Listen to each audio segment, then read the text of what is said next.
그럼 첫 번째 순서로 청소년 정책과 서울 청년 정책의 현황과 특징에 대해서 서울광역청년센터 신소미 센터장님을 모시고 발표를 듣도록 하겠습니다. 여러분 큰 박수로 환영해 주시기 바랍니다.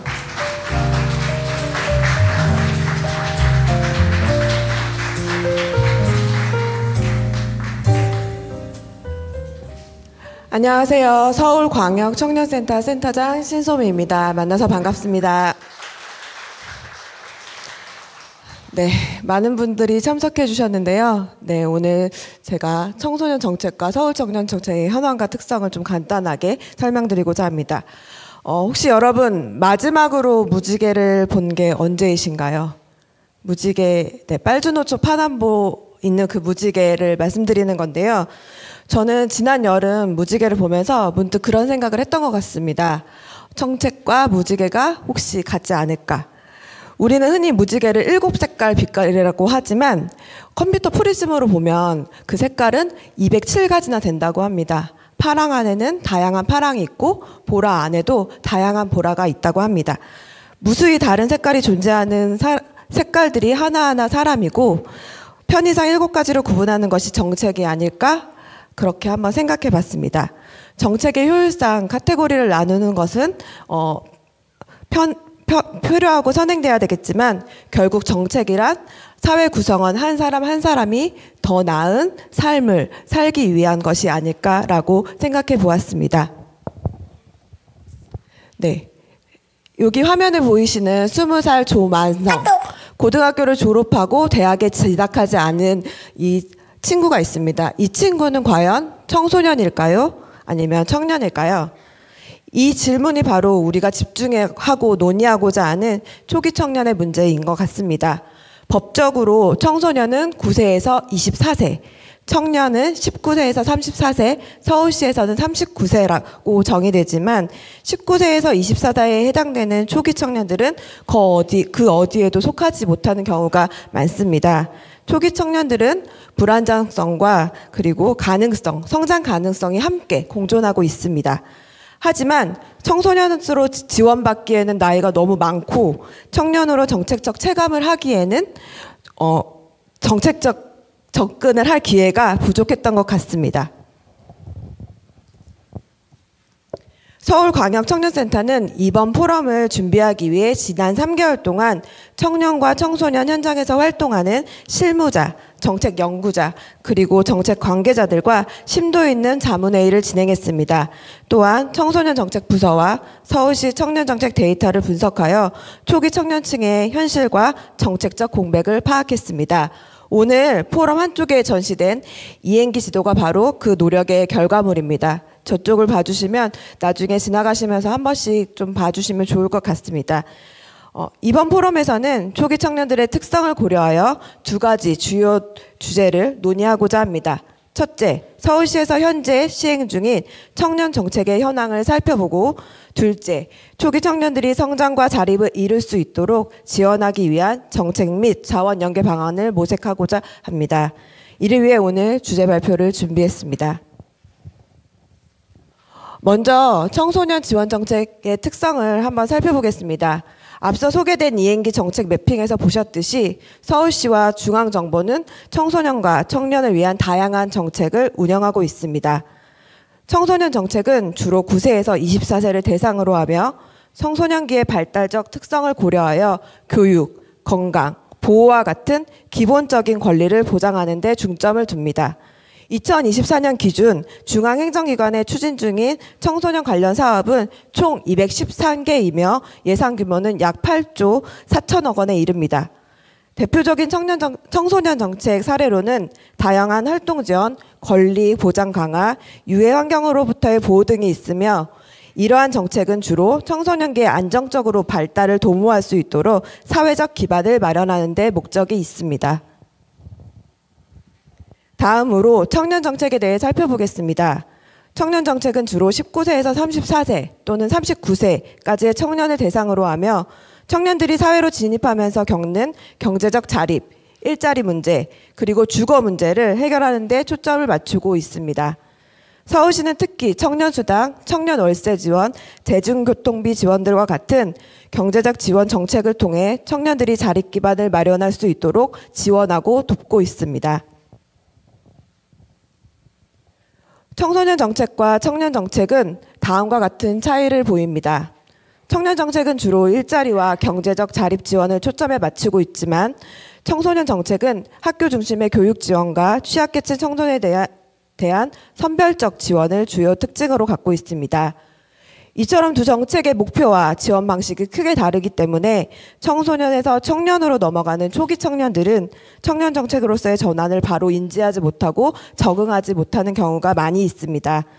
그렇다면 초기 청년은 어떤 특성들을 가지고 있을까요? 기존 청소년, 청년 연구를 통해 살펴보았습니다. 먼저 여성가족부와 한국청소년정책개발원 연구원에 따르면 후기 청소년의 삶의 만족도는 다른 청소년기보다 매우 높다고 합니다. 초기 청년층의 38.8%가 자신의 삶에 전반적으로 만족하고 있고 61.1%가 인간관계에 만족하고 있다고 합니다. 이는 초기 청년들이 다른 청소년기보다 성숙한 관계를 형성하며 사회적 연결망을 확장하고 있음을 보여줍니다.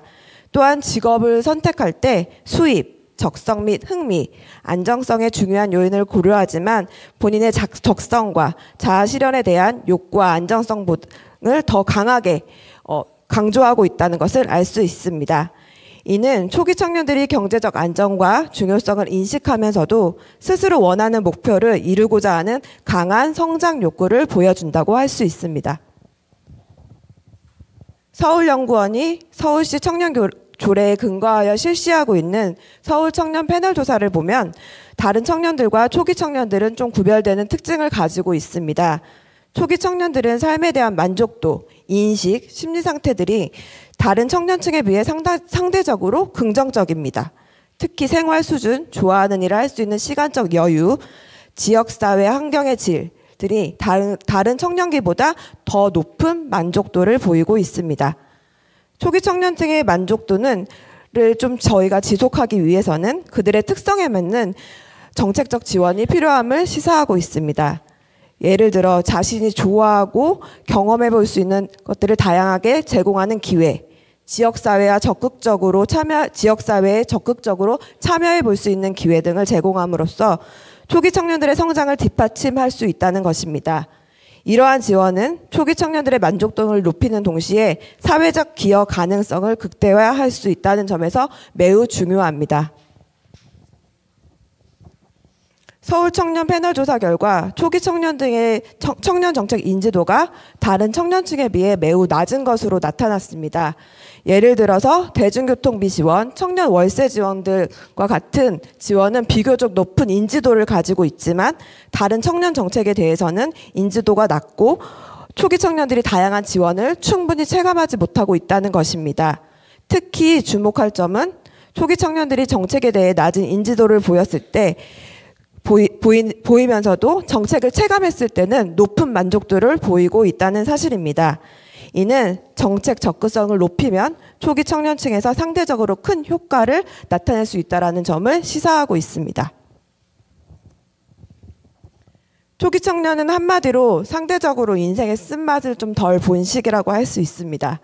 이들은 다른 청년층에 비해 좀 더 긍정적이고 하고 싶은 것도 많고 자기 발전에도 관심이 많습니다. 또한 청년 정책을 경험한다면 높은 만족도를 보이고 정책에 대한 인지도는 매우 낮습니다.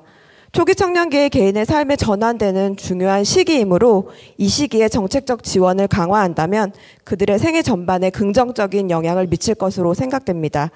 적절한 지원과 정책은 개인의 가업 실패를 예방하는 동시에 장기적인 사회적 부담을 경감시키고 효과적인 예방 조치로 작용할 수 있을 것입니다. 그러기에 청소년기에서 청년기로 이행되는 초기 청년들의 대상으로 한 정책 연계가 필수적입니다. 요즘 청년들이 자주 쓰는 표현 중에 이번 생은 망했다라는 말이 있습니다. 인생의 쓴맛을 더 보기 전에 이번 생은 망했다라고 다 포기하기 전에 그들을 지원하고 함께해야 할 것입니다. 청소년기에서 청년기로 19세에서 24세로 초기 청년 지원을 강화한다면 결과는 분명 달라질 수 있습니다. 제가 주제 발표 전에 무지개와 같다는 말씀을 드렸습니다. 정책은 무지개와 같다. 이 관점에서 보면 우리 초기 청년들은 초록에서 파랑으로 넘어가는 시기, 아니면 주황에서 노랑으로 넘어가는 시기인 것 같습니다. 초기 청년의 성장과 안정적인 사회 진입을 지원하는 정책이 강화될수록 사회 전체의 부담은 줄어들고 더 큰 가능성을 실현할 수 있는 기회를 만들 것입니다. 이를 위해 정부와 공공기관의 정책적 연계는 물론 미래 인재 양성의 관점에서 민간 기업과의 협력이 매우 중요합니다. 초기 청년의 원활한 이행과 그리고 이들을 지원하기 위해서는 초기 청년들이 도전할 수 있는 기회를 많이 마련해 주셔야 합니다. 초기 청년의 성장의 기회가 충분히 누릴 수 있도록 모든 사회 구성원이 함께 힘을 모아야 할 것입니다.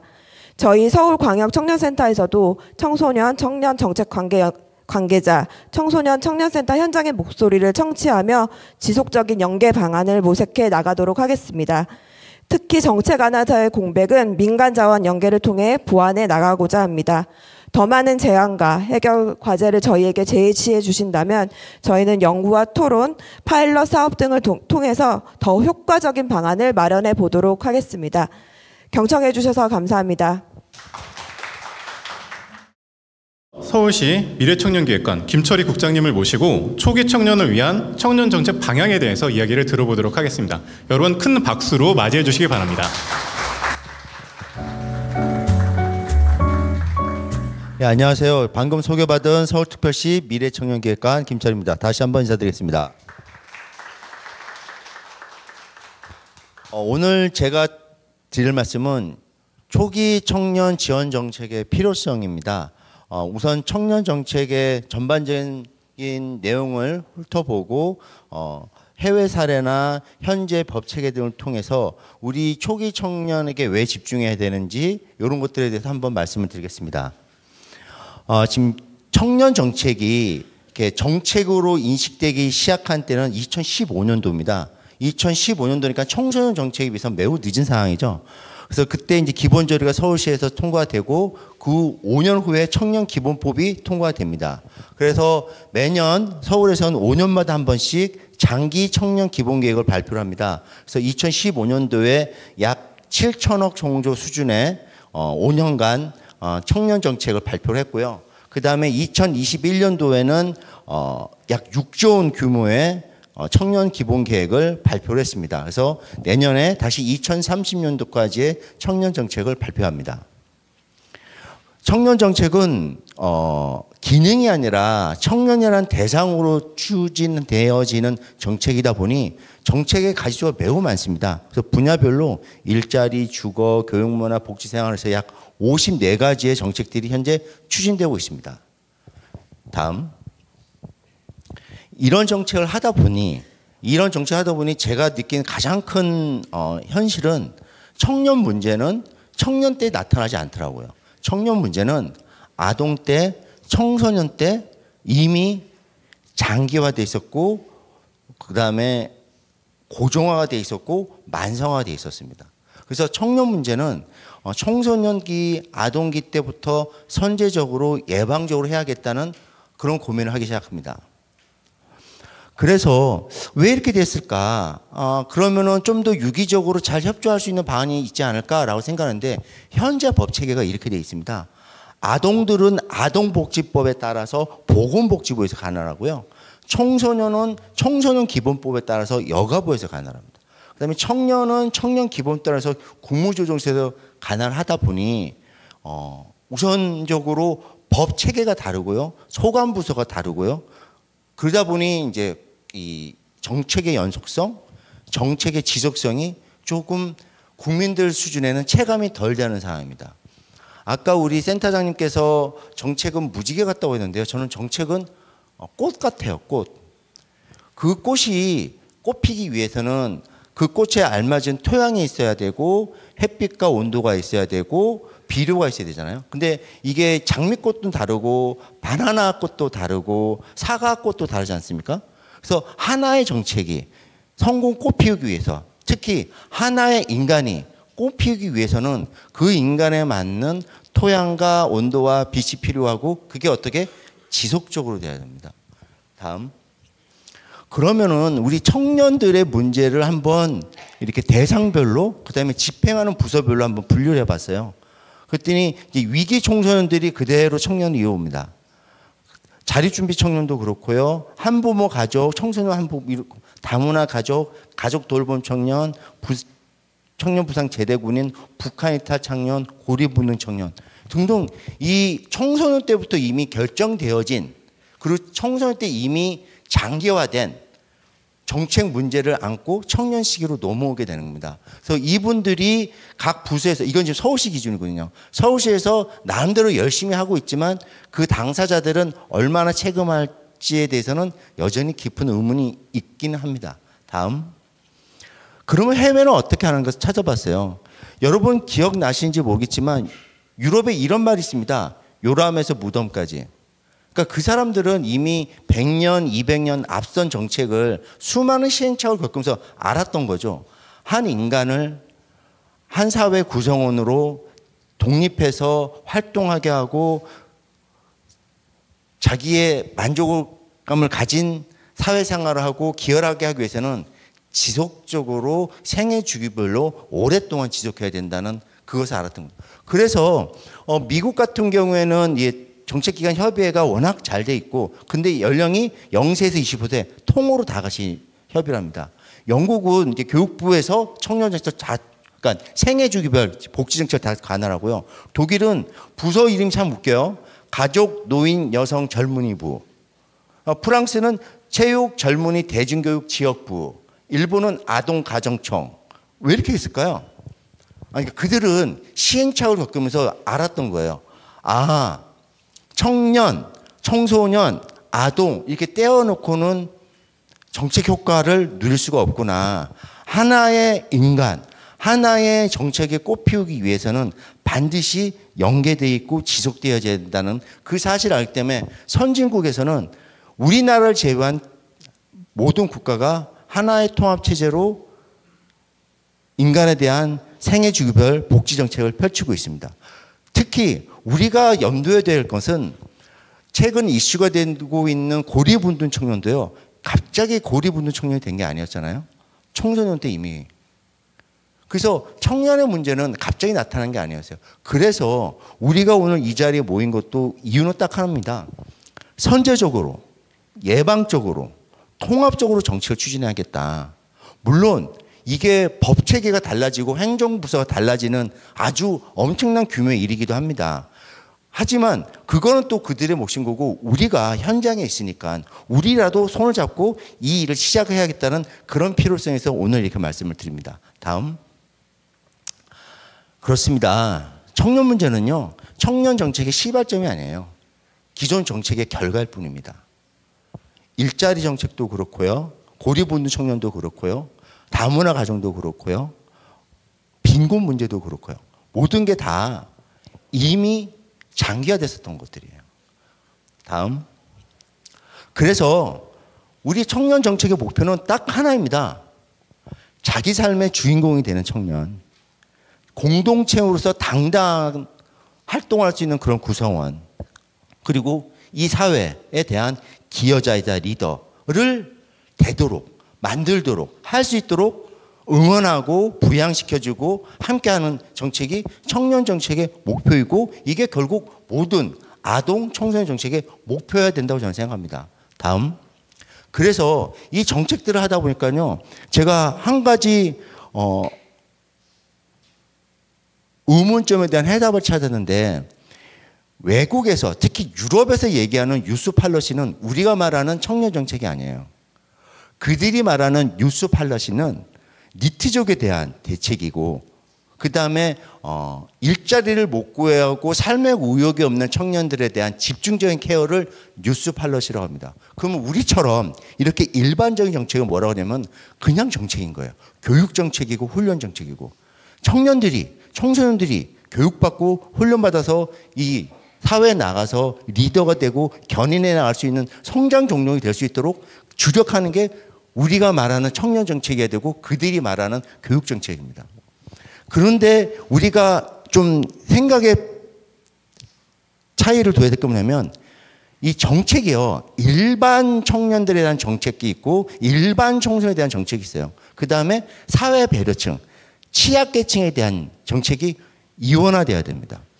그래서 일반 청소년이나 일반 청년에 대한 지원 혜택은 적게 해줘야 돼요. 그리고 오히려 그들한테 자립심이나 사회 기여할 수 있는 방안이 뭔지에 대해서 큰 그들에게 좀 더 비중을 둬야 되고 취약계층은 더 많은 지원 혜택을 줘야 되고 사회에 자립하고 사회 기여하는 거는 정책의 목표가 되어야 되죠.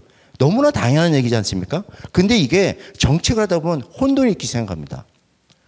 그러니까 취약계층에 대한 지원을 강화하고 일반 청년에게는 끊임없이 도전하고 훈련받고 성장할 수 있는 기회를 나눠줘야 되는데 이게 계속 혼돈이 있기 시작합니다. 다음.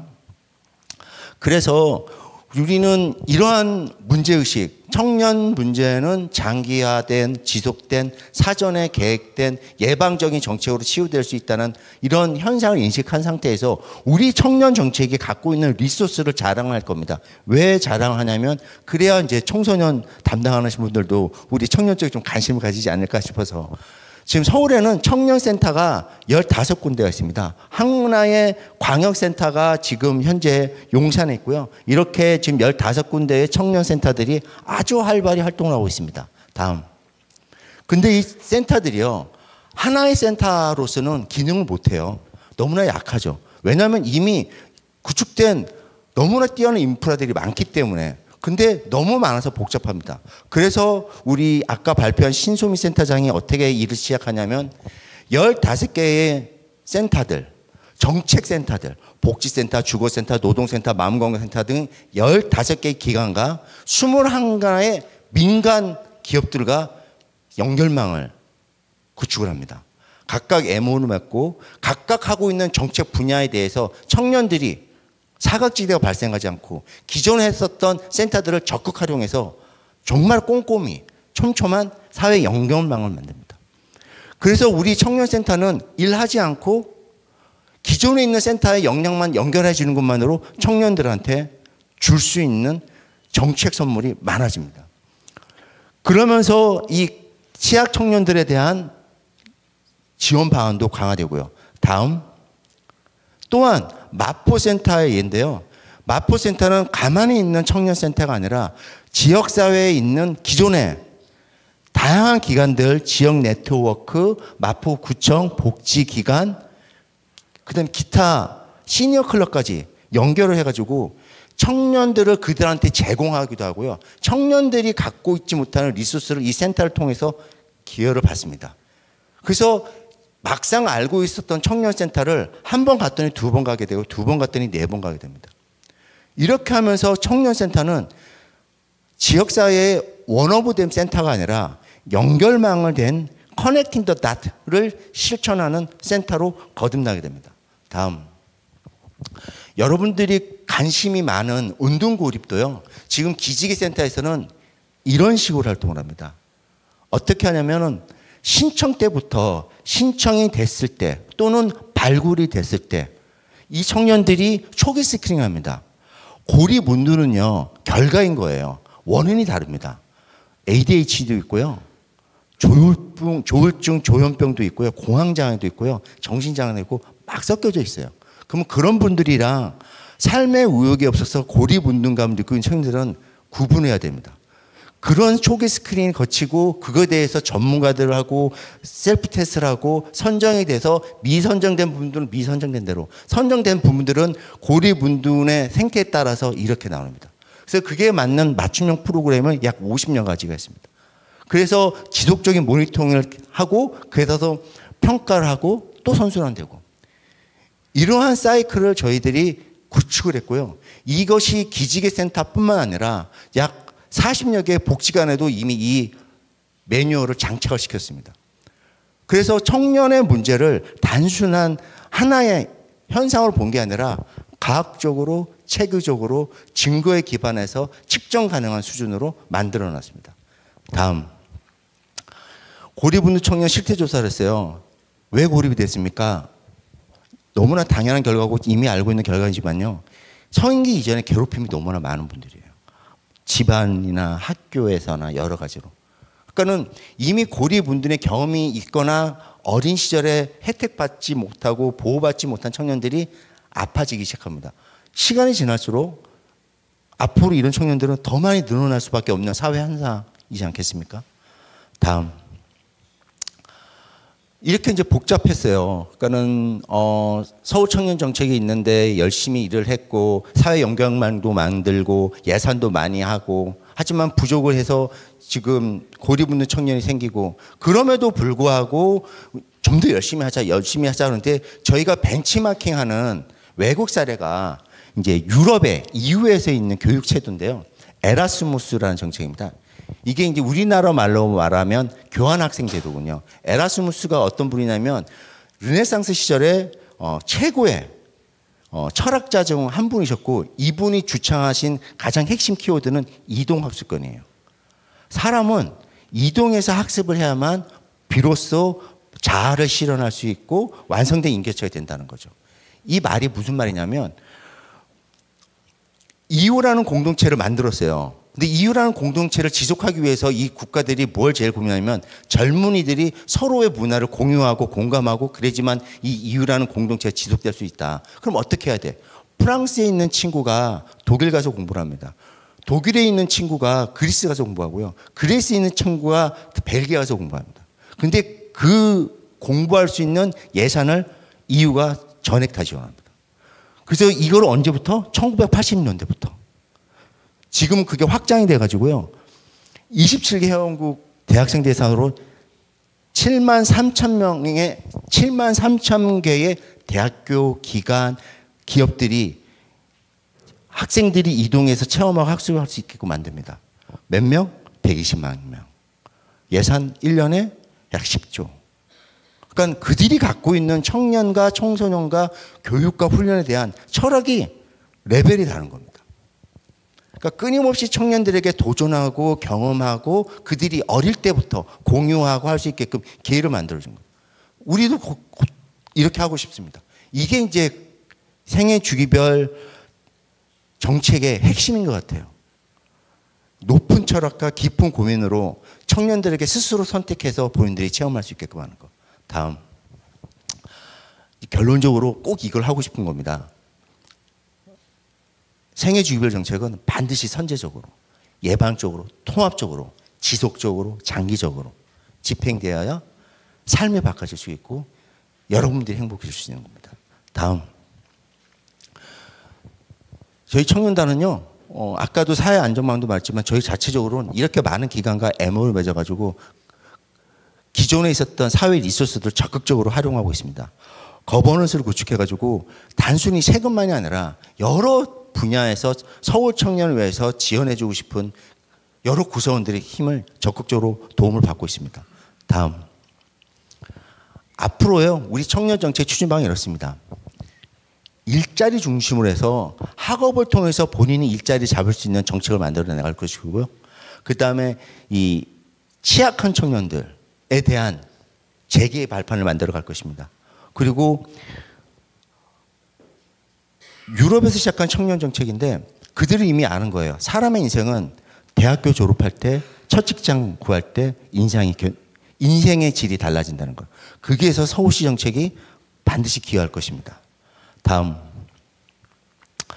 이렇게 초기 청소년, 그러니까 초기 청년, 청소년과의 구축의 필요성에 대해서 짧게 말씀을 드렸지만 이 정책이 오늘 이 만난 자리가 첫걸음이 될 것입니다. 하지만 여러분들이 응원해 주시고 우리가 열심히 한다면 반드시 꽃이 피어질 것이라고 생각합니다. 긴 시간 경청해 주셔서 감사합니다.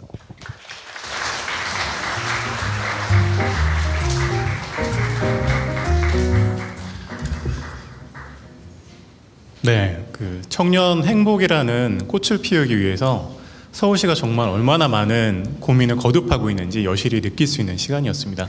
그 발표 수고해 주신 김철희 국장님께 다시 한번 큰 박수 부탁드립니다.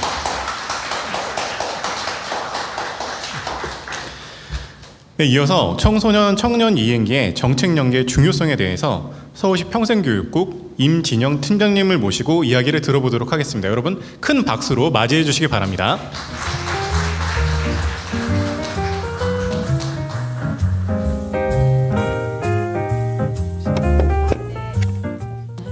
네, 안녕하세요. 평생교육국 청소년정책과 정책팀장 임진영입니다. 오늘 저희 국장님, 과장님은 시의회 일정으로 부득이 참석을 못하셔서 제가 대신 참석하게 되었음을 양해 부탁드립니다. 그리고 제가 좀 급하게 또 참석하게 됨에 따라 미리 자료를 드리지 못한 점 또한 양해 말씀드리겠습니다. 먼저 청소년 정책과에서 추진하고 있는 사업 먼저 간단히 말씀드리겠습니다. 앞서 국장님께서 말씀하신 바와 같이 청소년 정책과는 청소년 기본법과 청소년 활동진흥법 및 청소년 관련 조례 등 다양한 관계 법령에 의거 9세부터 24세의 모든 청소년들에게 상담, 보호, 복지에서 활동의 영역까지 전인적인 성장을 지원하고 있습니다. 그 일환으로 서울시는 서울시 청소년 친화도시 조성 조례에 따른 청소년이 행복한 매력도시 조성 기본계획을 5년 단위로 수립하고 매년 세부 실행 계획을 추진하며 그 성과 점검을 통해 기본계획의 실효성을 담보하고 있습니다. 특히 최근 사회 변화, 입시 경쟁 등으로 심리 정서적인 문제를 겪는 청소년이 급증함에 따라 서울시 및 자치구 등 청소년 상담 복지센터 대면 상담 인력을 확충하고 있으며 온라인 카카오톡 상담 채널 추가 운영 등 상담 활성화를 통해 청소년 마음건강 지원 사업을 중점적으로 추진하고 있습니다. 또한 다들 아시다시피 현재 현장에서는 둑이 무너졌다고 표현할 정도로 청소년 정신건강 문제를 심각하게 인식하고 있습니다. 최근 연구 결과에 따르면 현재 서울시 고립운둔 청년 약 13만 명 중 52%가 청소년기에 은둔 생활을 시작하고 청소년기에 이런 부정적 경험이 청년기에 고립 위험도를 더욱 높인다는 분석이 있습니다. 청소년들의 이러한 문제는 곧 청년의 문제이며 또한 이는 곧 대한민국의 현재와 미래를 규정하게 될 크고 중요한 문제입니다. 이처럼 청소년기와 청년기의 접점인 후기 청소년, 즉 19에서 24세의 청소년들을 대상으로 한 고립운둔의 조기 예방 및 치유 등의 심층 지원 정책은 미래를 이끌어갈 대한민국의 동력인 청소년이 청년 또한 성인으로 이어지는 전인적 성장을 위한 핵심적인 기능이라고 할 수 있습니다. 앞서 말씀하신 바와 같이 상당수의 저희 청소년 정책들은 9세에서 24세까지 청소년기 전 연령을 포괄하는 정책으로 후기 청소년의 안정적 사회 진출을 위해 학교 밖 청소년 연계 협력, 가정 밖 청소년 대상으로 지원 중인 쉼터 퇴소 청소년의 자립 취업 지원 서비스 등 다양한 정책을 지원하고 있습니다. 오늘 이 자리를 통해 후기 청소년이자 초기 청년 대상의 접점 정책 강화를 위해 기존 서울시 59개 청소년 센터에서 추진하고 있는 청소년 참여 기구와 청년 참여 기구 활동 연계, 또한 후기 청소년 역량 기반 활동 활성화를 위한 청소년 학습 동아리 등 멘토링 연계 등 다양한 청소년 정책과 청년 정책의 연계 추진으로 사각지대 없는 촘촘한 정책 지원 사업, 시책들이 발굴될 수 있는 토론의 장이 되길 기대합니다. 특히 최근 저희 청소년 정책과는 기존 개별 지원 방식의 패러다임 전환을 위해 보호 복지부터 성장 육성까지 전 과정을 망라하는 올인원 지원체계 구축을 추진 중에 있습니다. 올인원 서비스는 예방 단계부터 초기 대응, 치유 회복, 활동 성장 등 단계별 맞춤형 지원 강화를 위한 종합 지원 시스템으로서 시스템의 실효성 있는 운영을 위해서는 서울시 59개 청소년 센터뿐만 아니라 서울시 여성가족실의 어린이 미래 활착센터, 각급 학교 및 교육청의 윗센터, 시민건강국의 정신건강복지센터 및 자살예방센터, 또한 이제 미래청년기획단의 청년센터 등 다양한 기관 및 시설과의 연계를 통한 범지원 협력체계 구축이 무엇보다 중요하다고 생각합니다. 따라서 앞으로는 개별 기관과 시설 등의 대응 방식을 넘어서 이러한 커다란 네트워크, 거버넌스 구축을 통해 각자의 자원과 역량들이 시너지 효과를 내도록 적극 협의 또한 연계하여 사각지대 없는 촘촘한 정책이 추진될 수 있도록 앞으로 적극 협력해 나가겠습니다. 감사합니다. 저희가 이어갈 순서는 종합토론입니다. 청소년과 청년 정책 연계를 위한 조건과 실현 방안이라는 주제로 토론을 이어가겠습니다. 좌장에는 연세대 행정학과 이정욱 교수님 모시겠습니다. 네, 큰 박수로 환영해 주십시오. 네, 이어서 토론 패널로 서울시 청소년 시설협회 박종명 사무국장님 앞으로 모시겠습니다. 박수 부탁드립니다. 네, 다음으로 서울 청년센터 협의회 서주석 회장님 모시겠습니다. 네, 이어서 한국대학 총학생회 공동포럼 박현민 사무처장님 모시겠습니다. 네, 마지막으로 서울 청년 정책 네트워크 정책제안단의 박효정님 앞으로 모시겠습니다. 네, 그럼 마이크를 잠깐 좌장님께 넘겨서 진행을 하도록 하겠습니다. 예, 안녕하세요. 오늘 저희 사회를 맡은 연세대학교 이정욱이라고 합니다. 여러분들 오늘 앞서 발표 그 세 개 발표 아마 잘 들으셨을 걸로 그렇게 생각이 되고요. 공이 여러분들 아마 그 청소년 정책과 청년 정책의 유기적 연계가 정말 시급하구나라고 하는 점을 아마 실감하셨으리라고 생각이 됩니다. 오늘 전반적인 어떤 메시지가 아주 간명하고 또 강력하게 잘 전달이 된 것 같고요. 그와 관련된 여러 가지 또 중요한 자료도 미리 제공이 되었습니다. 자, 그래서 이러한 기본 정보를 바탕으로 오늘 지금 이제 좀 토론을 실시하고자 합니다. 자, 우리 주어진 시간이 사실 35분인데요.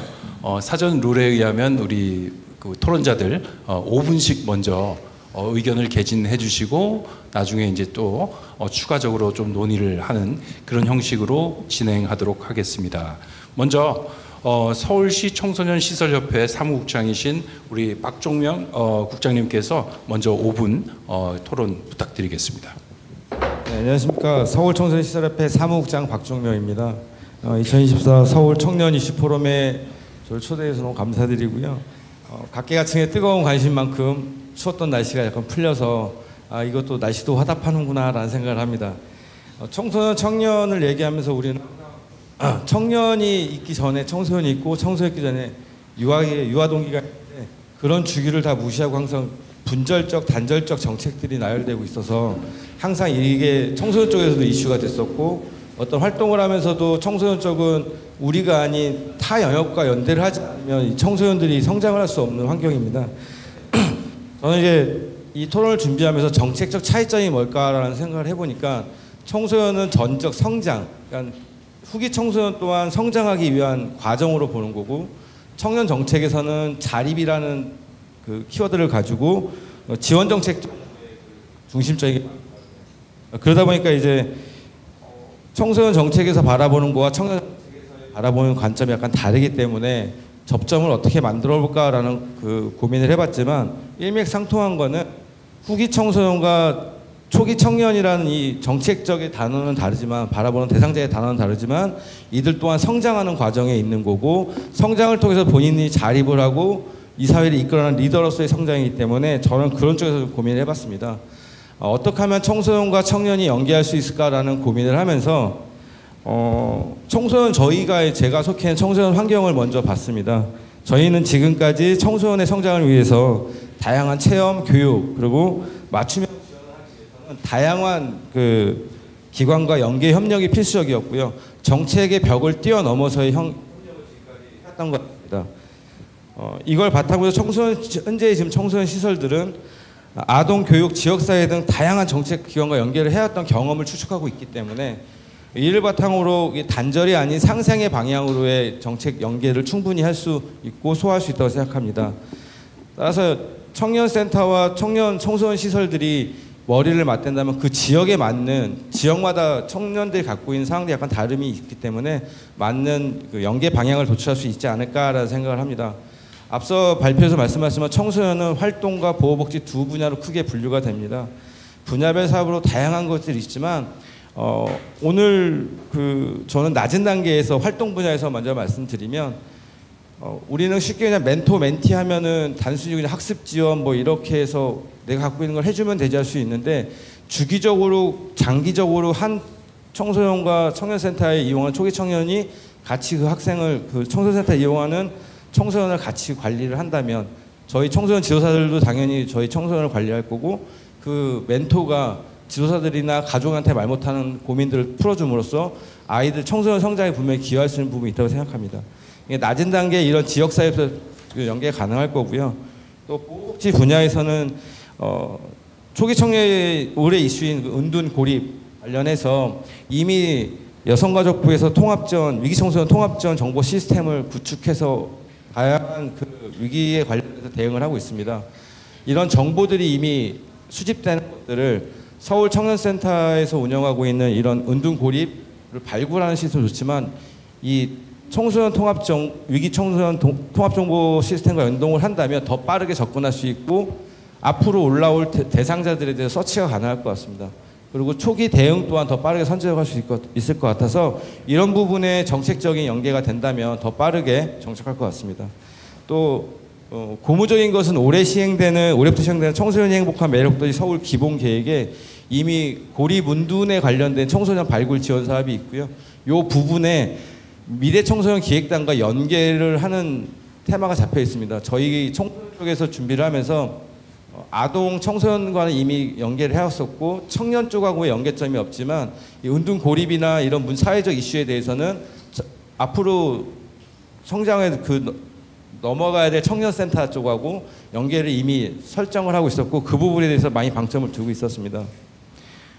저는 이걸 고민하면서 무슨 생각이 들었냐면 청년 정책이 계신 청년분들이 약간 안 좋을 수 있지만 청년 정책이 수혜를 주는 정책적 지원 정책이 많이 있더라고요. 그래서 어찌 보면 청년들이 이 정책을 통해 수혜자의 대상이 될 수 있으나 저는 이 지역에 있는 청소년센터나 청소년 활동 등 보호복지시설들 같이 초기 청년들이 활동을 한다면 본인이 정책 수혜를 받은 것을 사회로 다시 자기의 기능이나 장기 아니면 어떤 활동을 통해서 지역사회에 다시 환원을 하는 이런 선순환 구조를 하지 않을까. 그걸 통해서 단절적이지 않고 독립적으로 수행되는 정책이 좀 생애 주기별로 전환기에 맞게끔 연계되는 그 점을 잡을 수 있지 않을까라는 고민을 해봤습니다. 저는 이번 포럼을 기점으로 낮은 단계에서의 지역 내 센터 간 연합사업을 뿐만 아니라 높은 단계 정책적 연계 사업들이 분명히 서울시 자체 내에서도 이루어질 수 있다고 생각합니다. 제가 지금까지 경험한 것 중에 그 중앙부처 공무원분이 말씀하신 경험이 있는데요. 서울시가 하면 중앙정부가 한다라는 말이 해주시더라고요. 특히 청소년 쪽에서는 서울시에서 발굴한 정책 사업들이 중앙정부에 수행된 경험들이 많습니다. 그러니까 저는 감히 이렇게 부탁을 드린다면 서울에 있는 청소년이 행복하면 대한민국이 행복해지는 거고 이 청소년이 행복해졌기 때문에 청년은 당연히 리더로서의 더 행복한 대한민국의 리더로 성장할 수 있을 것 같습니다. 서울시가 더 큰 결단을 통해서 청소년과 청년, 아동까지 어우르는 이런 정책이 만들어지면 소원하겠습니다. 감사합니다. 예, 우리 박종명 국장님 대단히 감사합니다. 방금 아까 이제 낮은 단위라고 이제 말씀을 하셨는데요. 그 현장에서의 여러 가지 그 연계 가능성을 그 경험을 바탕으로 여러 가능성들을 좀 제시를 해주신 것 같습니다. 그 중에서도 특히 이제 우리가 조금 더 추가적으로 논의를 좀 했으면 좋겠다라는 그런 생각이 들었던 부분이 뭐냐면 사실 요즘에 데이터 기반의 정책이라는 이야기들을 상당히 많이 하고 있는데요. 근데 데이터라고 하는 것 자체가 부서의 벽을 넘지 못하는 경우가 너무나 많이 있습니다.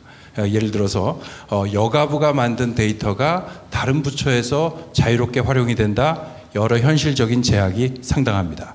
따라서 그러한 어떤 데이터 활용에 있어서의 여러 제약들이 사실은 먼저 해결이 돼야 되는데 이 부분을 우리가 어떻게 촉구할 것인가 이런 부분에 대해서도 오늘 한번 함께 논의하기를 바라고요. 그런 차원에서 우리 국장님께서 말씀을 해주신 여가부 통합 정보망을 청년센터가 활용해서 조기에 선제적으로 정책 대상을 발굴한다는 것은 굉장히 중요한 의의가 있지 않을까 이렇게 생각을 합니다. 자, 우리 국장님 토론 잘 들었고요. 다음은 서주석 서울청년센터협회 회장님의 토론 듣도록 하겠습니다. 부탁드립니다.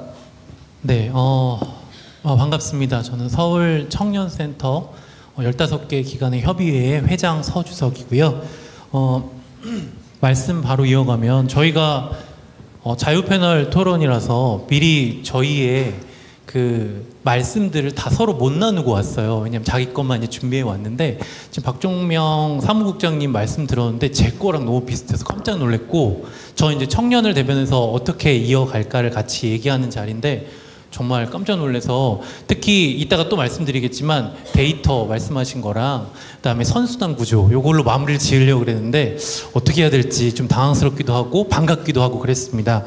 일단 저는 청소년 활동 청소년 지도사로 한 11년 정도 근무를 했고, 그다음에 중간에 잠깐 상담 쪽에 갔다가 이제 청년센터에서 지금 5년차 하고 있는데, 협의회 회장을 그렇게 해서 뽑은 건 아니거든요. 어떻게 하다 보니 이 자리가 와서 되게 반갑게 이야기를 하고 있는데, 각자 분야에 있던 시각과 대상에 대한 차이, 바라보는 그런 문화 이런 것들이 정말 달랐고, 지금 제가 같이 준비하던 우리 주임님들과 얘기를 해보면 정말 청년의 이 판이라고 그러죠. 판이 정말 달랐다라는 걸 느낄 수 있고, 청소년과는 또 어떤 차이들이 앞서 말씀드린 법적, 행정적 차이들이 많기 때문에 그럴 수밖에 없지 않나 생각이 들고요. 이거를 의뢰받으면서 그럼 초기 청년 사업은 뭐가 있어? 저한테 항상 질문이 있고 궁금한 거. 생각해 보니까 수능 후 고3들을 위한 학교 프로그램이 그거의 대상이더라고요. 그런데 넓게 생각해야 되면 학교 밖 청년들은 그러면 어떡하지? 학교 밖 청소년들은 어떡하지라고 생각을 해보니까 다양한 이제 프로그램들이 있더라고요. 노동 인권 교육이나 진로 상담이나 사회 적응 훈련 등의 그런 프로그램이 계속 있더라고요. 그래서 이렇게 하면 그 대상군이 좀 우리한테 현실적으로 잘 다가오겠구나라고 이제 시작을 벌써 한 말씀 드리고요. 그럼 이거를 같은 대상인데 왜 우리가 이러고 있지? 이렇게 생각이 들었어요, 처음에. 청소년에서는 그렇게 바라보고 있고 청년에서는 또 이렇게 바라보고 있으니까 왜 이러고 있지라고 생각했을 때 그러면 우리의 판을 기준으로 가지 말고 그 대상을 기준으로 가자라는 생각을 한번 해서 우리가 말하고 있는 후기 청소년, 초기 청년의 대상 시기의 특성을 일단 먼저 잡으면 일단 첫 번째 특성으로는 독립과 자립의 욕구가 그 시기에는 시작이 되고 사회에 나가기 때문에, 그렇다면 그 관련된 독립과 자립의 욕구를 잘 해소해 줄 만한 연계 프로그램이 충분히 있지 않을까? 그래서 예를 들면 소속감, 공동체의 의식을 키워주는 커뮤니티나 봉사활동, 그리고 문화예술, 취미 영역의 표현활동 등이 가볍게 시작할 수 있을 거고요. 하나의 또 특성이라고 하면 교류와 상호작용이 또 중요한 시기예요. 왜냐면 이게 학교 안에서 혹은 학교 밖 청년이래도 제한된 인원, 가정, 그리고 제한된 사람들과 제한된 활동을 해왔던 시기에서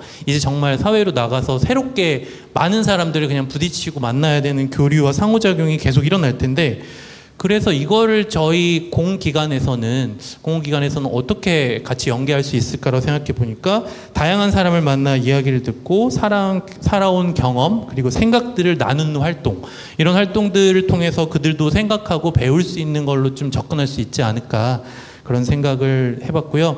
특히 뭐 주제로 따지자면 요즘 ESG나 SDG나 그리고 사회적 가치를 말하는 거나 아니면 공동의 목표를 성취하는 것, 그런 활동들을 좀 같이 얘기할 수 있을 것 같고요. 자연스럽게 편안하게는 참여형 엑스포나 이런 활동들, 축제형인데 와서 뭔가 한 말씀씩 던지는 것들 있잖아요. 그런 거부터 하면 이제 생각들을 우리가 읽고 계속 이어갈 수 있는 발판을 마련할 것 같습니다. 끝으로 이제 25년도부터 그러면 내년부터 우리가 함께 바로 우리 앞에서 할 수 있는 건 무엇일까까지 전 생각해 봤는데, 그게 바로 말씀하셨던 18세에서 19세로 넘어가는 그 사이에 우리끼리라도 아니면 혹은 지역 내에 정말 친한 기관이라도 공동 시스템을 하나 그냥 해볼까 생각을 했어요. 왜냐하면 제3자 정보 제공 동의를 받고 당연히 그 절차에 맞게 하면 초기 유입이 되게 자연스럽게 여기서부터 우리가 겹치거든요. 초기 유입이 자연스럽게 들어오고 발굴이 아니라 당연히 오는 거야. 이 다음 단계를 한번 가보는 거야 라는 식으로 가면 되게 자연스럽거든요. 그래서 그렇게 시스템이 좀 필요하겠다라는 게 있었고 그걸 이제 참여형 커뮤니티부터 한번 해볼까? 이렇게 가셔도 되고 저는 마음이 열린 게 공동 청지사든 저희 청지매든 청년 지원 매니저, 청년 지도사, 청소년 지도사든 같이 활동을 그 안에서 들어가는 것도 되게 의미 있을 거라는 생각도 했습니다.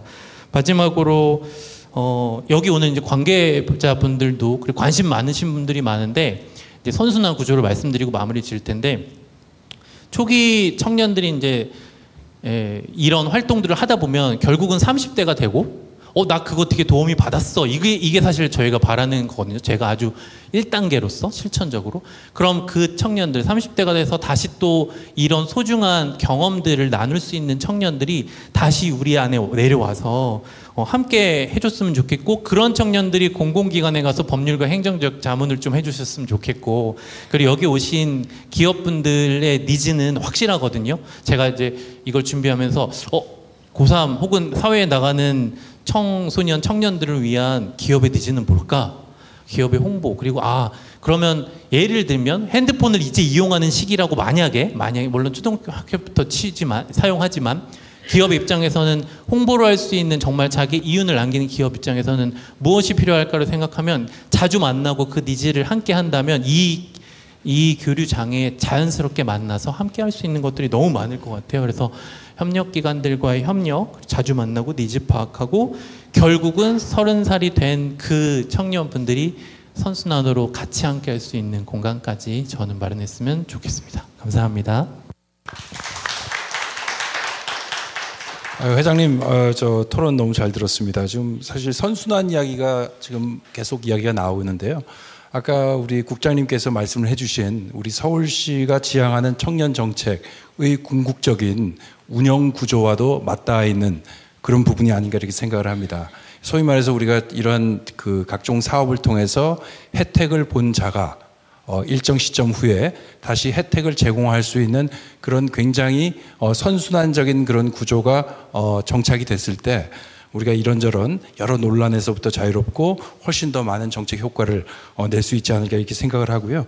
자, 그러면서 사실 청년센터와 관련된 굉장히 중요한 말씀을 해주셨습니다. 오늘 사실은 우리가 청년센터가 과연 어떤 역할을 해야 되는가, 무엇이 성공적인 청년센터인가에 대해서 사실은 확고한 공감대가 형성되어 있지 않은 것이 현실이라고 저는 생각을 합니다. 우리는 무엇을 해야 되는가, 이 부분에 대해서 여전히 논란들이 많은데요.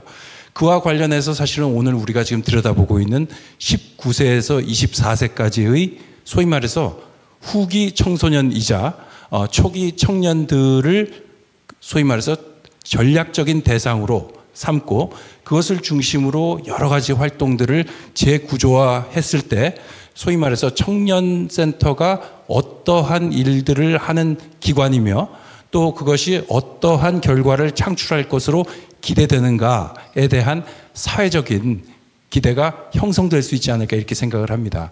자, 그러한 방향 속에서 청소년 쪽과 청년 쪽의 어떤 그 협업의 그런 공간이 마련될 수 있지 않을까 이렇게 생각을 합니다. 우리 회장님의 말씀 잘 들었고요. 다음은 우리 그 박현민 한국 대학 총학생회 공동포럼 사무처장님의 말씀 듣도록 하겠습니다. 5분 토론 부탁드리겠습니다.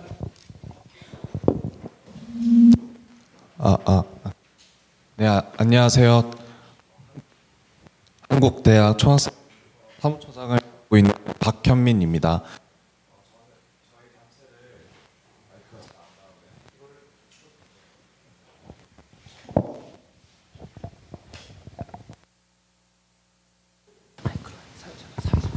네.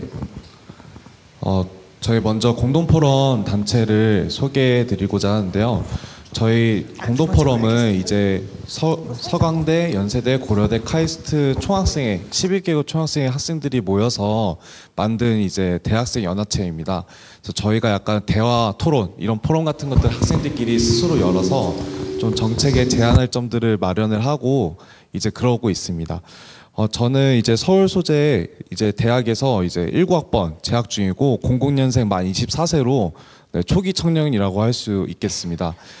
제가 맡고 있는 직책과 저의 사항을 바탕으로 대학생을 포함한 초기 청년들이 서울시 청년정책에 대해서 어떻게 생각하고 있는지, 그리고 현황과 니즈는 무엇이 있고 앞으로 어떻게 나아가야 될지를 오늘 좀 간단하게 소개해드리고자 합니다. 먼저 대학생 입장에서 바라본 2024년도 서울시 청년정책은 한 줄 평을 하자면은 일장일단이 있었다고 생각을 합니다. 우선 많은 청년들이 이제 서울시에 청년 정책이 있다는 것을 알게 되었어요. 이제 중앙정부랑 이제 지방자치단체에서 1,000원의 아침밥, 기후동행 카드와 이제 교통비 지원 사업, 이런 일상에 좀 도움이 많이 되고 청년 세대와 이제 정치권 모두가 이제 긍정적으로 호응하는 정책이 나오기 시작하면서 이제 이전에는 약간 청년 정책이 약간 멀리에만 있었던 존재 같은데 이제는 약간 카드 한 번 찍을 때마다 학교에 가서 아침밥 한 번 먹을 때마다 이게 실제로 정부와 이제 제도와 정책이 나의 삶에 효능감을 주고 좀 의미가 있을 수 있겠구나라는 것들을 많이 생각하고 있습니다. 실제로도 저희 공도폰에서 설문조사를 했을 때 90% 이상의 학생들이 이제 해당 사업에 대해서 인지를 하고 있었고 68%, 66%의 만족도를 보였습니다. 그런데 하지만 이 1,000원의 아침밥, 기후 동행 같은 이런 시혜적인 개별 사업이 이제 정말로 이게 궁극적으로 우리가 청년 정책을 지향해야 될 지점인지에 대해서는 좀 고민이 필요한 것 같습니다. 우선 지속 가능성과 청년 문제 해결에 대한 효과성이 저는 좀 부족한 측면이 있다고 생각합니다.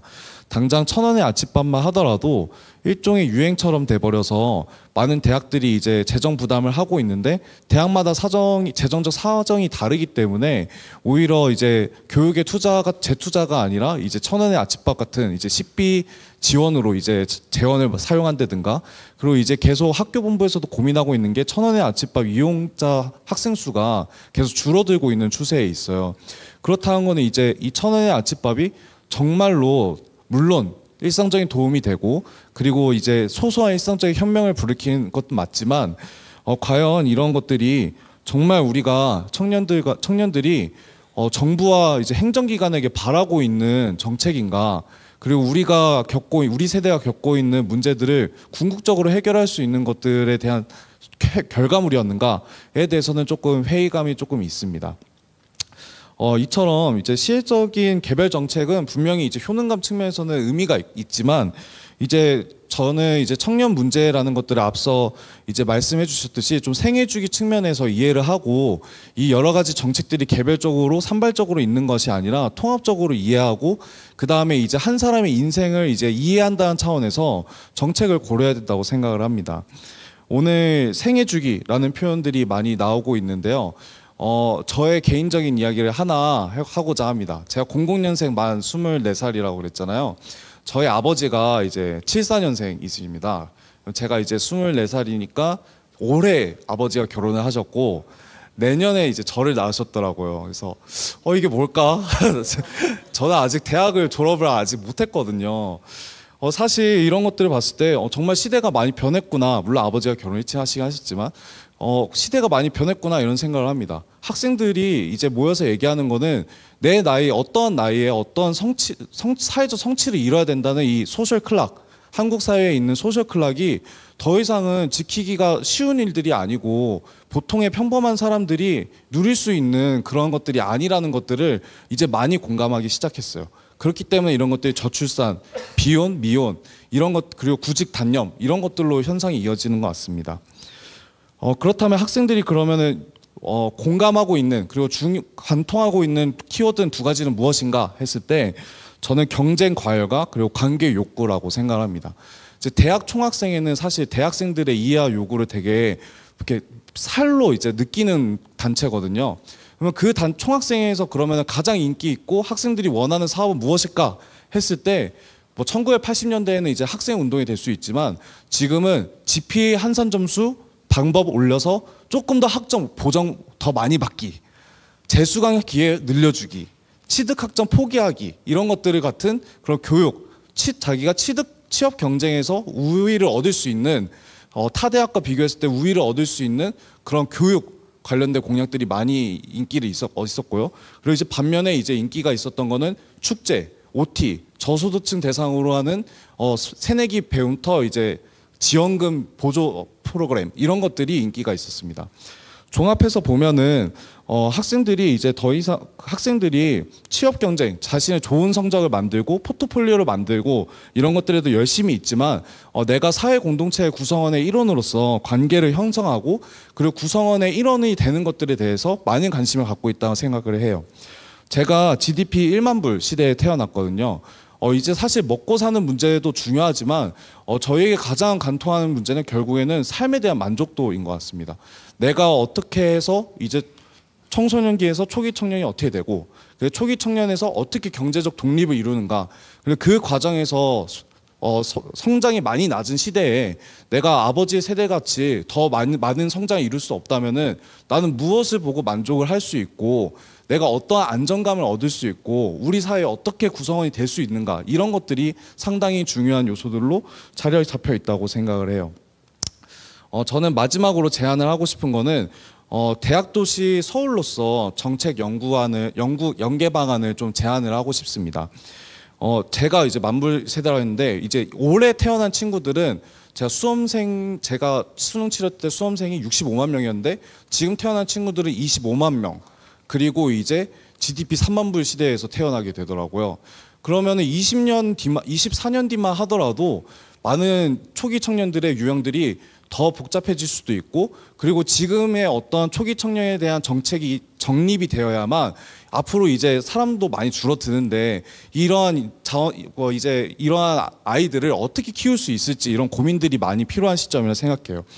서울에는 대학이 많기 때문에 상경 청년도 많고, 그리고 또 학업 학령 인구가 줄어듦에 따라서 사실 지금 이 지방 소멸 추세대로면은 거의 대한민국의 초기 청년들이 서울에 있을 수 있다고 생각을 합니다. 그렇기 때문에 서울시의 초기 청년 정책이 정말 중요하다고 생각을 하고, 이제 앞서 말씀하셨듯이 중앙정부에서도 많이 벤치마킹을 하고 있는 만큼 민간과 그리고 이런 생애주기에 대한 이해를 바탕으로 정책을 고안해야 된다고 생각합니다. 간단한 예를 들면은 대학 기숙사 입사 전에 멘탈 스크리닝 검사를 간단하게 해서 이제 취약 청년들을 조기에 발굴할 수 있는 그런 시스템을 마련하거나, 아니면 대학의 진학 목적이 교육 일자리 훈련인 만큼 대학에 이제 홍보를 요청하거나 공동으로 사업을 개발하거나 이런 것들을 조금 서울시가 가진 교육적 자원들을 좀 잘 연계해서 좋은 청년 정책이 마련됐으면 좋겠다는 말씀 드리겠습니다. 감사합니다. 예, 우리 박현민 사무처장님 토론 감사합니다. 사실은 우리 5분을 사실 훌쩍 넘었는데 지금 우리 또 대학생들의 목소리가 또 제대로 전달돼야 되기 때문에 제가 5분 넘는 것을 그냥 그야말로 허용이라고 하긴 그렇고요. 우리가 좀 더 충분히 잘 또 그 정보를 얻을 수 있는 좋은 기회라고 생각을 했습니다. 자, 너무 중요한 말씀을 해주셨고요. 그리고 마지막에 이제 우리 그 인구가 점점 급감하면서 서울 자체가 그야말로 모든 대학생을 수용할 수 있을 정도의 그런 규모가 되지 않겠느냐라는 그런 말씀도 하셨고요. 근데 지역에서 들으면 아주 큰일 나겠다 하는 소리 그런 생각도 좀 들었고요. 자, 그럼에도 불구하고 대학이 사실은 이러한 청년 정책과 관련해서 더더욱 서울시와 협력적 관계를 더 고도화시킬 필요가 있는 것이 아닌가 이렇게 생각을 합니다. 자, 그래서 서울시가 바라보는 대학의 모습, 그리고 대학이 바라보는 서울시의 역할, 이런 것들에 대해서 본격적인 논의가 좀 필요한 시점이 된 것 같고요. 그리고 대학이라고 하는 것의 기능이 교육뿐만 아니라 사회정책 일부를 담당해야 될 수도 있지 않겠는가 하는 그러한 여러 가지 그 시사점을 주는 그런 토론이었다고 생각을 합니다. 자, 그러면 마지막으로 우리 박효정 그 서울 청년정책 네트워크 사회안전망 분과 정책제안단 일원이신 우리 박효정 선생님 토론 듣도록 하겠습니다.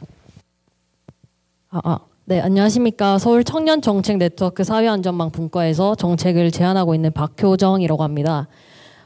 우선 요 포럼에 초대가 되고 이렇게 훌륭하신 분들이 가득한 자리에 저를 던져두시고는 과연 저로부터 어떤 이야기를 듣고 싶어 하실까에 대한 고민들을 되게 많이 했는데요. 아무래도 청년 정책의 대상자로서 수혜자로서의 경험들을 공유를 좀 드리고 그 경험을 통해서 제가 어떤 것을 느꼈는가에 대해서 좀 말씀을 드리는 것이 좋겠다라는 생각을 했습니다. 특히 청년 정책이 개인의 삶에 어떤 영향을 미치고 그 체감되는 경험이 어떻게 더 큰 참여로 이어질 수 있는지에 대해서 좀 말씀을 드려보려고 합니다. 그래서 성인이 되고 저는 말씀해주신 그 상경 청년 중에 한 명인데요. 처음으로 자취를 시작을 하면서 심리적인 결핍을 되게 좀 많이 느꼈습니다. 그러던 중에 제가 속한 성동구에서 청년 출발 지원금이라는 사업을 하고 있다는 것을 알게 되었고 이 사업에 참여를 했습니다. 근데 이제 제가 느꼈던 그 심리적인 결핍감을 이 지원금을 통해서 문화생활을 누리고 제가 평소에 읽고 싶었던 책들을 좀 읽어보면서 채울 수 있게 됐습니다. 그러니까 제 니즈를 정확하게 관통한 사업이었던 거죠. 그래서 굉장히 만족감이 높았고 이를 계기로 청년들을 위한 정책을 결정하는 과정에 제가 직접적으로 좀 참여를 해보고 싶다라는 생각이 들어서 서울 청년 정책 네트워크에 참여를 하게 되었습니다. 그래서 이 네트워크에 참여를 하면서 비슷한 고민을 가진 청년들과 함께 네트워킹도 하고 이런 고민들을 어떻게 좀 해결할 수 있을까에 대한 좀 사업을 조금 다 같이 구상을 해보고 제안을 해보는 과정을 거치고 그리고 이런 사업들이 실제로 잘 반영이 되는 모습들을 보면서 효능감이 정말 높았습니다. 그리고 이후에 서울시 청년봉사단에 참여를 해서 도움이 필요한 청년들에게 좀 손을 내어주고 그리고 또 비슷한 또래 청년들과 함께 네트워킹을 하는 시간을 또 가지게 되었는데요. 그래서 좋은 정책들이 잘 마련이 되어 있었기 때문에 저는 정책 참여자에서 정책 제안자로 그리고 정책 제안자에서 더 나아가서 도움이 필요한 청년들에게 조금 도움을 줄 수 있는 그런 청년으로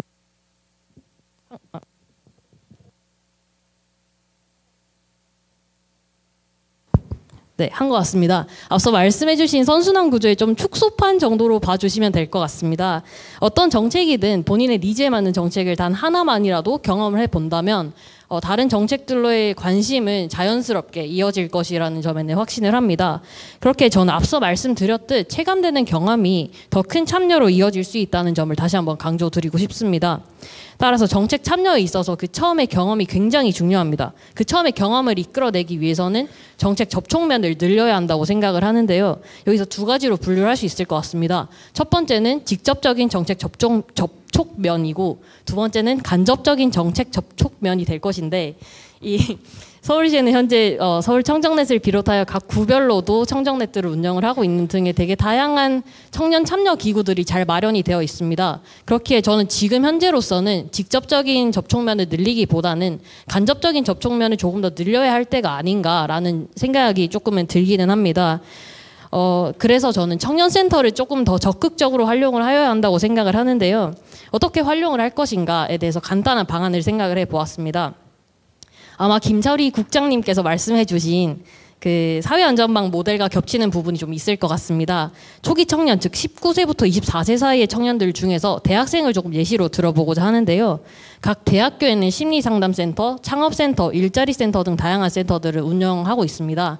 그런데 이제 이 센터들이 사실상 뭔가 참여를 해보려고 하면 예약조차도 어려운 상황입니다. 그러니까 인력은 부족한데 아무래도 학생 수는 워낙 많다 보니 이런 현상이 조금 발생하는 것이라고 생각을 하는데요. 그래서 이제 학교에서 이런 청년들에 대해서 온전한 케어가 잘 이루어지지 않고 있다. 그렇다면 이걸 어떻게 해결을 할 것인가? 학교에서 이런 청년들을 청년센터에 한번 방문해 봐라 이런 식으로 좀 권유를 해보고 청년들이 이런 권유를 듣고 청년센터에 방문을 한다면 청년센터에 계시는 선생님분들이 이 청년들에 대해서 좀 잘 케어를 해주고 하면은 자연스럽게 간접적으로 접촉면이 늘어날 것이고 그렇다면 청년 정책의 참여로서의 좀 유인이 되지 않을까라는 생각이 듭니다. 그리고 이렇게 된다면 신소미 센터장님께서 말씀해 주셨던 그 정책 인지도 문제 역시도 청년센터를 방문함으로써 자연스럽게 해결이 될 것이라고 저는 생각을 합니다.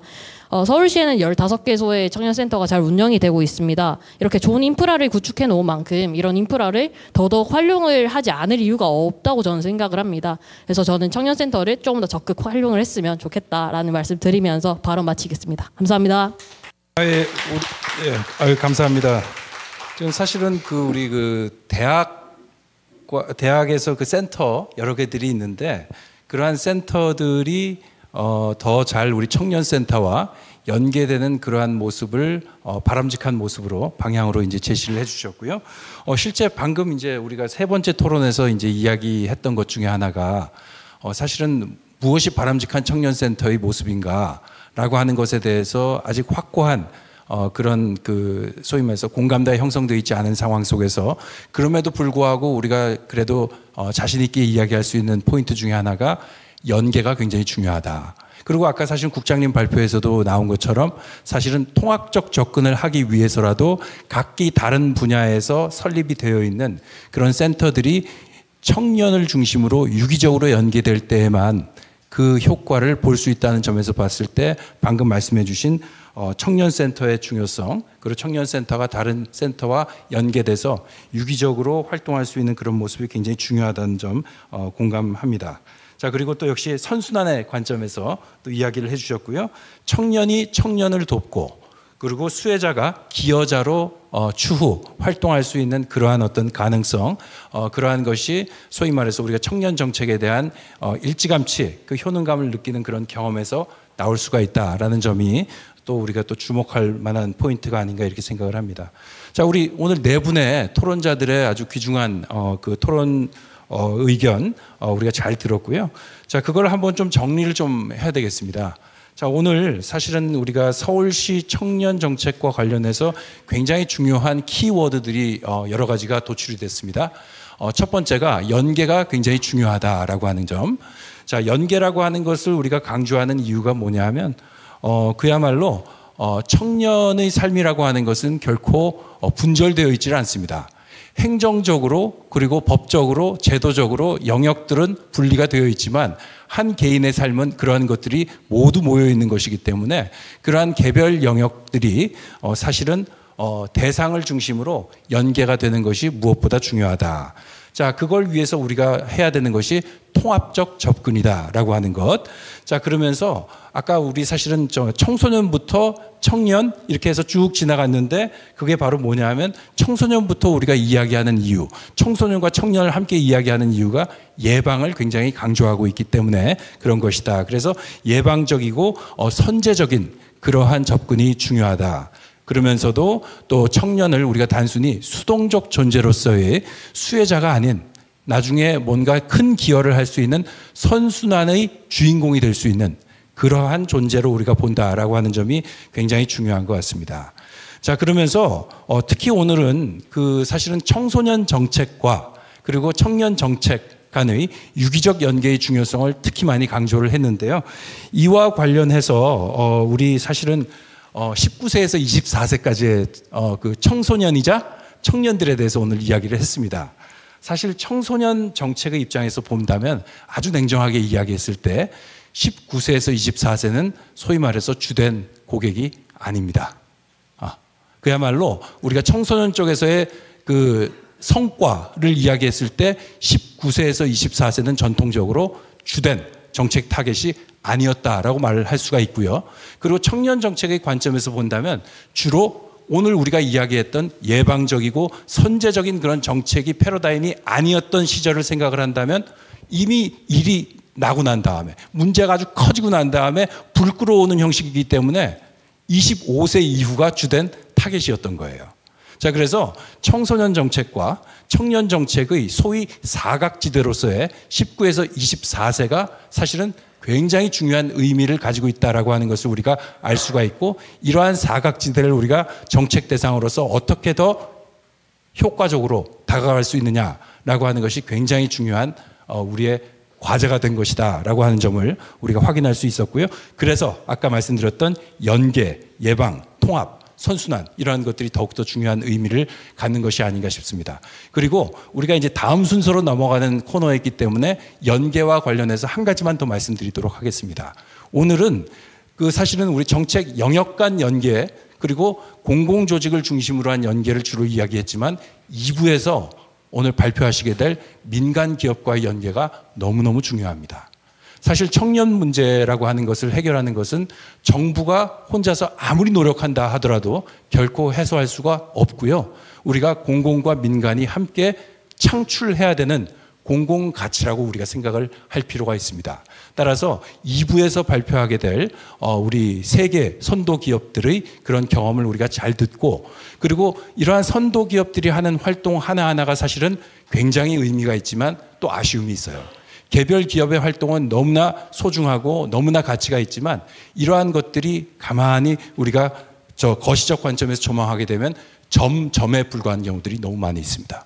그런데 우리가 바라보고 싶은 것은 뭐냐면 그러한 점과 점이 연결이 돼서 선이 되고 선과 선이 연결이 돼서 면이 되고 하는 그러한 훨씬 더 큰 의미를 창출하기 위해서라도 민간과 공공과 민간이 함께 청년 문제의 소위 말해서 사각지대를 발굴하고 그 사각지대를 어떻게 우리가 해소할지에 대해서 함께 소위 말해서 기획도 하고 함께 전략도 짜고 함께 실천도 하면서 함께 평가하고 함께 반성까지도 하는 그러한 소위 말해서 거버넌스 구조가 형성이 되고 그리고 그야말로 튼실한 우리 청년 정책 생태계를 만들어갈 때 가능할 것이 아닌가 이렇게 생각을 합니다. 자, 오늘 우리 앞서 세 개의 발표 너무 잘 들었고요. 그리고 오늘 네 분의 토론 굉장히 생산적으로 잘 들었습니다. 대단히 감사합니다. 새 기업의 사회공헌 전문가를 모시고 청년 지원 사례를 살펴보고자 합니다. 기업의 경영 철학과 비즈니스 모델에 따라서 같은 사회공헌 활동에 있어서라도 정말 다양한 특색을 갖게 되는데요. 첫 번째 기업은 1020이 사랑하는 패션 기업. 네, 이라고 큐카드에 적혀 있는데 3040도 사랑합니다. 무신사. 네, 사랑하고요. 아시는 분들은 아시겠지만 무신사는 정말 다방면으로 적극적인 사회공헌 활동을 펼쳐오고 계신데요. 무신사가 청년 지원의 독자성을 갖추어 나가는 방법과 미래의 패션 인재를 키우는 방법에 대해서 ESG팀의 정태영 팀장님 모시고 말씀 청해 듣도록 하겠습니다. 여러분 큰 박수로 환영해 주시면 감사하겠습니다.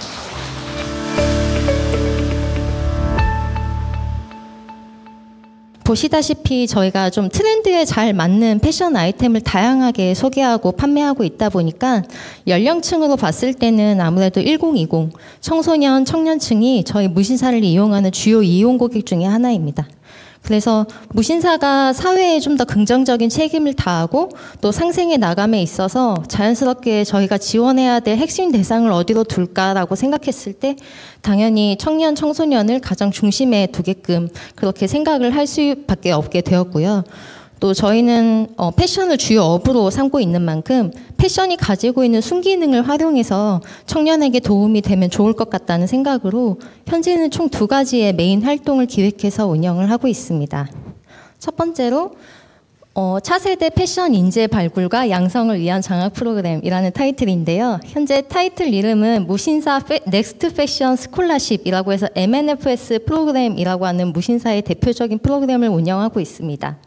원래 저희가 패션에 열정이 가득했던 한 학생이 고등학생 때 창업을 통해서 무신사가 탄생을 했던 만큼 정말 패션에 열정을 가지고 있는 초기 잠재력을 갖춘 인재를 알아보고 지원한다면 더 큰 꿈을 꿀 수 있지 않을까 하는 생각으로 이 사업을 시작하게 되었는데요.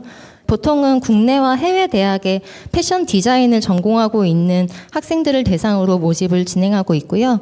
브랜드를 좀 더 창업하고자 하는 의지와 또 본인이 가지고 있는 성장 가능성을 고려해서 최종 선발을 진행하고 있습니다. 다음 2번째는 저희가 조금 애정을 가지고 진행하고 있는 자립준비 청년 지원 사업입니다.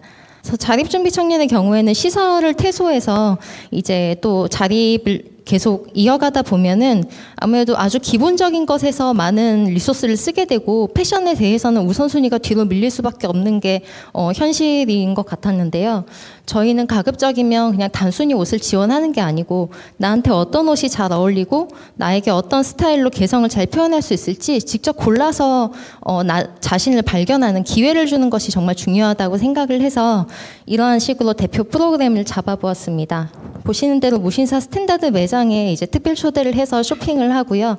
또 내 인생에서 가장 멋있는 모습을 사진으로 남기면 좋을 것 같아서 전문 메이크업 팀과 또 저의 무신사 전소 포토팀이 함께 헤어 메이크업을 통해서 무신사 프로필 사진을 함께 촬영하고 있습니다.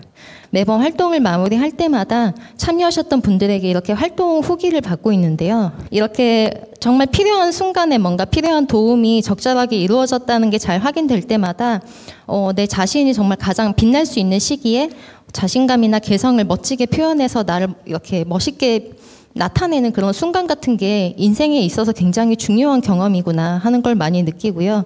앞으로도 저희 또 청년들이 좀 실질적으로 느끼는 필요성에 패션이라고 하는 저희 업의 키워드를 담아서 어떤 식으로 도움을 줄 수 있을지를 꾸준하게 방법도 내용도 고민하면서 보완하려고 하고요. 저희가 청년을 위해서 다양한 지원을 하고 있는 이유는 이 한 문장으로 설명드릴 수 있을 것 같습니다. 누구나 자신만의 멋을 쉽게 찾을 수 있는 다양한 경험을 제공합니다. 지역사회의 다양한 대상자가 저희와 함께 상생하면서 어떻게 하면 각자의 개성을 표현하고 또 내 자신을 찾아갈 수 있을지, 또 그걸 저희는 어떻게 도움을 줄 수 있을지를 계속 고민하면서 지원을 해나가고자 합니다. 앞으로도 무신사의 활동에 많은 관심 가져주시면 감사하겠습니다.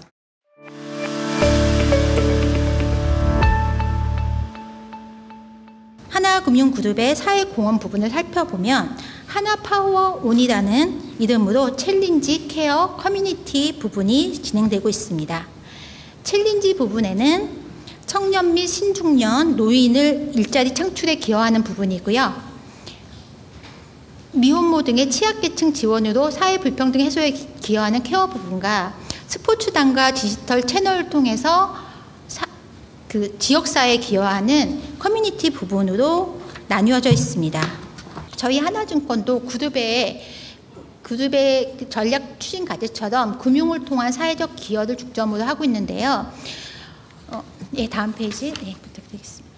헌혈 등의 활동을 하는 생명 나눔과 취약 이웃에 대한 사랑을 실천하는 사랑 나눔, 그리고 어린이들과 장애인, 소외된 계층을 위한 희망 나눔의 테마로 진행되고 있습니다.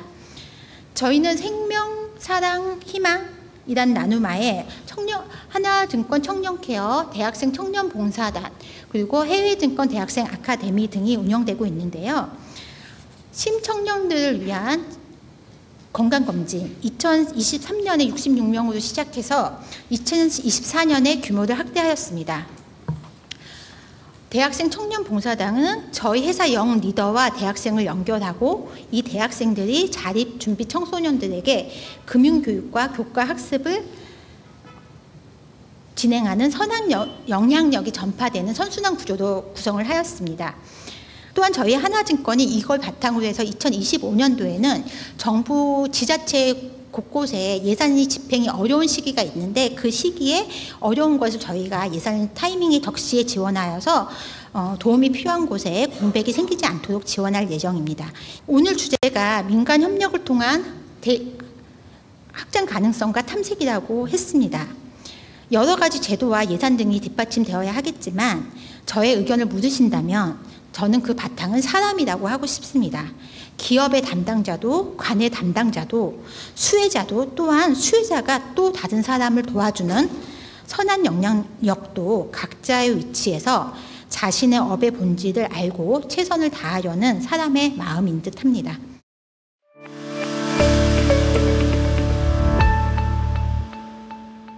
CJ제일제당 회사로서 할 수 있는 사회 공헌이 무엇일까라고 했을 때 요거는 제가 이제 올해 한번 저희가 정리를 해봤었는데 저희가 사실은 식품 기업이다 보니까 아무래도 이제 갖고 있는 사업에 갖고 있는 인프라나 역량 자체가 사실은 식품을 가지고 기부하는 거 중심의 사회 공헌을 이루어질 수밖에 없었던 것 같고요. 저희가 정말 더 사회적 가치를 내놓을 수 있는 게 뭐가 있을까에 대한 고민들이 지금 계속 이루어졌고 사회적 가치를 더 확대하는 개념을 이제 고민은 하고 있었는데 어떤 식으로 할까? 청년에 포커스를 해서 사실 저희 그룹 차원에서도 청년에 포커스하는 게 너무 좋은데 저희도 어떤 식으로 활용할까에 대해서 좀 고민이 있었습니다. 청년센터를 활성화시키는데 어떻게 보면 대표적인 프로그램으로 지금 현재는 사용되고 있는 구조가 저희는 되게 의미가 있다고 생각을 하고 있습니다. 햇반 수거를 하는 것들을 수거함을 넣는 것 자체가 굉장히 어렵습니다. 그런데 이제 저희 청년센터에서 그냥 저희가 기부 받는 것뿐만 아니라 햇반 수거할 수 있는 공간들을 마련해 주셨고, 그리고 요게 햇반 용기를 재활용할 수 있다는 것들을 청년들한테 좀 알려주셨어요. 자기도 좀 우리 진짜 식습관 하실 수 있도록 교육도 좀 해드렸고, 그 다음에 필요하신 레시피나 그 주방 용품을 좀 나눠드렸고, 그 다음에 이제 이 모임을 통해서 서로 소통하실 수 있도록 쿠킹 클래스와 소셜 다이닝을 같이 운영을 했습니다. 저희가 사실은 여러 가지 상황들 속에서 어려운 청년들에게 가장 또 시급하신 것도 식품이었던 것 같고요. 그 식품이 사실은 이제 결과적으로는 저희 청년센터의 커뮤니티 활동이 되는 하나의 계기가 됐다고 생각하고 있습니다. 저희만이 아니라 여러 가지 기업들이 함께 하면 여러 가지 다양한 프로그램이 되고, 그러면 청년센터의 다양한 프로그램으로 인해서 청년들이 모일 수 있겠구나라는 생각을 했고요. 각자 지금 앞에 발표해 주셨던 회사들의 특성에 맞춰서 여러 가지 지금 이제 운영을 하고 있는데, 그것들이 기업의 상황에 맞춰서 하면 좋겠다라는 생각이 들어서 한번 발표 드렸습니다.